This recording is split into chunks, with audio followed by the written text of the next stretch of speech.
Snow is real. Ngayong umaga yan o. Nakapamemorsak yan.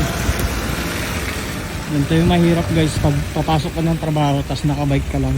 Ano, sobrang kapal ng snow.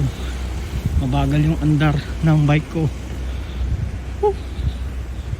Damig. Plus delikado to guys, kaya kailangan dahan-dahan ka lang dito. Pero pag nakabike ka lang, maraming sumisemplang dito guys, at naranasan ko na rin yan. Tapos naka-video pa ako, nandyan na yung sakyan nila.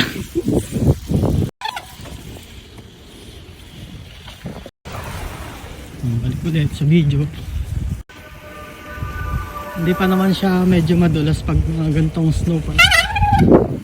Pero pag ano na guys, pero pag medyo natunaw siya tas naging yelo, doon na siya magiging madulas.